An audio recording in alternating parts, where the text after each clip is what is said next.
Hey guys, it's Megan. Welcome back to another video. Today is a video in my house, so it's actually going to be about my books of the last year that I want to kind of give some recognition to. I found this random tag online. Honestly, I can't remember what it's called, but Destiny Sidwell did it, so I could even link it down below. But there's a bunch of questions, so let's get into it. First question is the most disappointing read of the year, which is interesting because you would think it would be the best book of the year. But no, number one is the most disappointing, which is the sequel. It is not this book. This one is A God in the Shed, which is a horror novel that I gave 5 stars. If you watched my horror reading vlog, we're all shocked, right? But I absolutely love this. So I read the sequel called Song of the Sandman, and it was my most disappointing just because with this being 5 stars, I only gave 3 books this entire year 5 stars, and one was a reread that I thought for sure that I would love the sequel, and it was not good. It was honestly just the plot that did it for me. Like, the plot just went somewhere that was really boring. It was like this weird cult that I just didn't care about.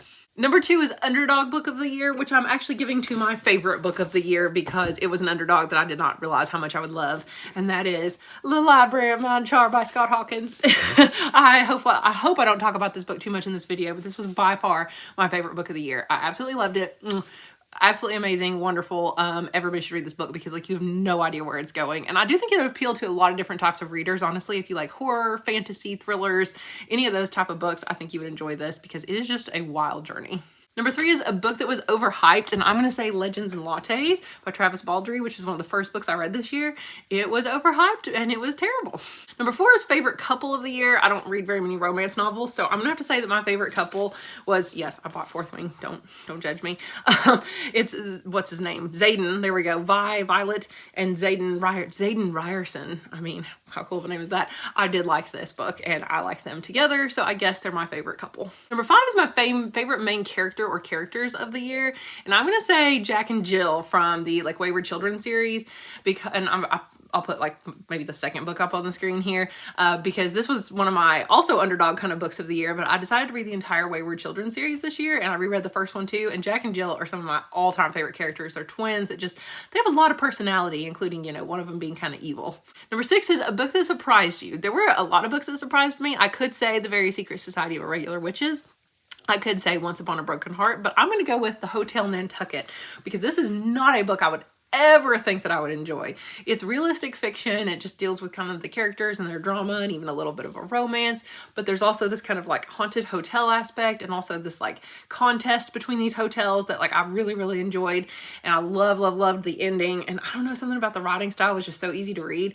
I cannot believe I enjoyed this book, but actually I gave it like 4.5 stars, and it was like one of my top books of the year. In fact, I think I gave it, yeah, number 5. This is like my number 5 favorite book of the year. 7 is the new favorite author you've discovered this year, and I have to give it to several. I would say either Seanan McGuire because of how much I like the Wayward Children series, but I don't like her other book, Middle Game, so I'm not sure if she's for me besides outside of that one series. T. Kingfisher because I've just read so many of her books at this point, but Nettle and Bone was still my favorite, and I liked A Wizard's Guide to Defensive Baking, and the horror novels I've read by her were just decent. So I wouldn't say like all-time favorite author, but like I'll probably pick up everything she writes just to see. And then Holly Jackson because I read Killjoy, which was the prequel to the Good Girls Guide to Murder series, and I loved that. I loved, of course, the whole series. And then Brom. I really like Brom because last year I had read not Slewfoot. This year I read Slewfoot. Last year I read Lost Gods, and I really liked both. They're like creepy and weird, but I did enjoy them. So I'd say those would be some of my new favorite authors. Number 8 is happiest read of the year. So I'm going to give that to maybe The Life-Changing Magic of Tidying Up, or possibly even 4,000 Weeks Time Management for Mortals, but probably Life-Changing Magic of Tidying Up because this really did change my life. It made me truly happy because then I actually did this method, the whole Marie Kondo method, especially with my clothes. I did this over the summer, and my closet is a whole different closet now. It's very decluttered, and yeah, it definitely made me happy. Number 9 is most frustrating book of the year, and I picked 2. I could not decide between them, which is Starless Sea by Erin Morgenstern is incredibly frustrating. I had this book and I gave it away to the school library because it was so terrible. I think I was so frustrated because I made it so far. I made it like 90% through this book and I could not finish it. There was no plot at all. It was like you were just supposed to make a meaning out of it yourself, but there was no meaning. I absolutely hated it. It was literally all vibes and like nothing else. And then the other book that I would say was frustrating was God Killer by Hannah Whitten, I think's her name. I would have, but it's my own fault. It's because I would have DNF'd this book. But I was so close to getting 100 books this year that I knew I could not DNF another book or I wouldn't make it. So I pushed through it and it was terrible and I shouldn't have. Number 10 is best adaptation of the year, and I never watch adaptations. So, I mean, I watched Good Omens season 2, which is not even an adaptation of anything. So I don't think I can really answer this question. The longest book I read this year was actually not that long, 648 pages, which was Fragile Threads of Power by V.E. Schwab, which I have somewhere, and I don't know where it's at. It must be upstairs. It's not on the shelf. Like, there's the other Darker Shade of Magic, like the Shades of Magic series. I don't know, but it was pretty good. I gave it like 3.5 stars. It was fine, but it was long. The next question is the shortest book I read this year, which was Binti, and it was 96 pages, and it was terrible. Number 13 is The Prettiest Cover. It's not a book I read, but it's a book I acquired this year, and I own it because it's so beautiful. Oh no, and of course it's torn in the corner, but A Day of Fallen Night by Samantha Shannon has to be one of the prettiest books I've ever seen in my entire life, and I don't even care if it's good or not. It's pretty, and it's going to go on my shelf because of how beautiful it is. I read Priory of the Orange Tree, and then this is the prequel. I might have to buy Priory of the Orange Tree too because it's honestly really pretty also. But I hear this one's about as good as the first one in the series, so I will read it and find out. The next is a book you haven't stopped thinking about all year. I mean, it's going to be a repeat answer. It's either going to be The Library at Mount Char because I've not stopped thinking about this book because it's the best book I read all year, or honestly, The Hotel Nantucket, because I keep thinking, why did I like this book? Should I read this book again? And like, I would just randomly think about it and how good it was sometimes. Number 15 is the cringiest book you read all year, and that's got to be Kafka on the Shore by Haruki Murakami. I mean, like, basically it's an Oedipus complex where this kid realizes he's in love with his mother. And there is some weird stuff that happens in this book, like some of the weirdest stuff I've ever read, and the book still never made any sense by the end of it. And I don't know if I'm ever going to read anything else by this author because it was weird.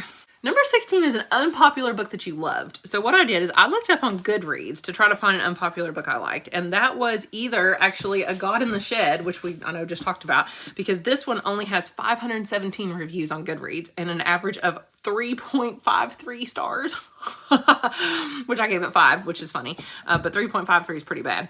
But also, just for a different one, would be Dead 11, which I loved this book. This was actually my number 4 book? Yeah, this was my number 4 book of the year, I would say. And this one actually has about 1,000 reviews and 3.76 stars. So not too many reviews and not a very high rating necessarily. So, but I absolutely loved it. I gave it like 4.5 stars. Okay, next is the highest and lowest rated Goodreads book, which is interesting. So the highest rated Goodreads book that I read, it's no surprise, it was Fourth Wing. This on Goodreads has 4.63 stars. I gave it a 4. 4.63 is really super high though, out of like an insane amount of reviews. The second most one though was The Ballad of Never After, which is the sequel to Once Upon a Broken Heart. I thought Once Upon a Broken Heart was way better. It was just so fun. I didn't think the sequel was as good, and it does have 4.56 stars on Goodreads, which is still really high, and I gave it 3. The lowest I agree with. The lowest rated book I read on Goodreads had a I gave it 2.5. The Goodreads score is 3.36, and that is The Last Heir to Blackwood Library. This book was just not good. Like, the writing was not good. The plot was not good. It took forever to read, even though it wasn't even that long. And I see why it has a low rating. Okay, just a few questions to go. Next is favorite quotes of the year. So I actually kept track of throughout the year of some book quotes that I really liked. So from Come Tumbling Down, which is one of the books in the Wayward Children series, we have the quote, "New things are the best kind of magic there is." I like that. And sometimes heroism is pressing on when the ending is already preordained. I like that. It gives you some, spark to try something anyway. The Last Heir to Blackwood Library, which is ironic that we were just talking about that. Her dream was building itself faster than she could keep up. I like that. Are there any other good ones? Oh, one that I just read, A Treacherous Curse by Deanna Raybourn. It says, "Life is not about achievement. It is about the effort. If one takes pleasure in every step, one enjoys the whole journey." And then the Paris Hilton memoir, just called Paris. There was a guy named Elliot Mintz, who was just like somebody she knew that was famous. And he said, "I clean up what's tainted and magnify what glows." I don't know why, I just like that. Number 19 is book with the most unique concept. And I'm giving this one to a book that I did not actually enjoy and gave like 2.5 stars, but it was the most unique concept, I would say, besides like Kafka on the Shore, I suppose. But it's the Bromance Book Club, because I loved the concept of this book. I didn't think it was executed very well, and I didn't like the characters at all, and I did not want the characters to get back together. It's like like a second chance romance, but I think I've mentioned it in a video before that it's basically about literally a book club made of dudes who read romance novels, like Regency era romance novels, to try to learn how to fix their own problems in their love lives. And so I just thought that premise was so clever, and it just, unfortunately, it fell very flat though. Number 20 is a book that you would reread. So I'm not going to say the same books I've already said. I won't do that, although we know I would say Library of Anshar if I could. But a book I definitely want to reread is Home Before Dark by Riley Sager. This is the only one of my top 5 books that I've not mentioned yet. I gave this one number 3. This is my 3rd favorite book of the year. It was 4.5 stars. It was a thriller. It was so much fun because it had sort of a ghost element too, that like you didn't know if the house was haunted or not. And there were 2 different timelines and like a story within a story. And I just love all of those things. They get me every time. So it was kind of everything I love put together, which makes sense as to why I like it. Don't know if I'd like any other Riley Sager, but I might try him again. Number 21, we only have 2 questions left, is reading goal reflection and 2024 reading goal. So I think I read too many books. Pressuring myself to read 100 by the end of the year was ridiculous because and the only reason I did is because I got to literally 50 like halfway through the year. So I thought, well, then I can get to 100. But then I felt like I couldn't DNF books as often, and I had to pick up short books towards the end of the year, and I couldn't read books that I actually wanted to read if they were too long. So my goal for 2024 is to have no reading goals. I have none. My goal is to just read when I want to, read what I want to. Right now, I mean, I don't even have a goal set on Goodreads. It's like 0. The goal is 0. I'll read what I want because I don't think I'm going to do monthly wrap-ups anymore. I'll just do like recent read wrap-ups every now and then. So I don't have to read like 8 books a month to be able to talk about them. Like if I read 3 books a month, that's okay. And I can read long books that are 27-hour long audiobooks that I've had on hold forever. Like Our Share of Night is one of them. And I just can't listen to it because it's too long and I wasn't going to get to 100 books. So it's kind of sad, but that's my goal for next year. Fewer books. I mean, I probably will get to 50, I'm assuming, but I'm definitely not going to pressure myself. And finally, the last question is, after 2023 reading, after 2023 reading, what are you prioritizing in 2024 reading wise? Well, I just said starting longer series, fantasy series, or reading long books. The one book I'm starting right now that I want to get through is Uprooted. There Will Come a Darkness also looks really cool. And then I'm continuing the Throne of Glass series. I'm finishing book 2 like today. So I'm probably going to finish all those. I don't know. I'm just going to see where it takes me. Honestly, I don't have tons of plans. I have a winter TBR that I made that you can watch, but everything always changes. So like, who knows? So that's kind of my 2023 reading wrap up. Just to kind of recap my top 5 favorite books of the year, just so I can make sure I mention them again, which I need to buy all of these actually.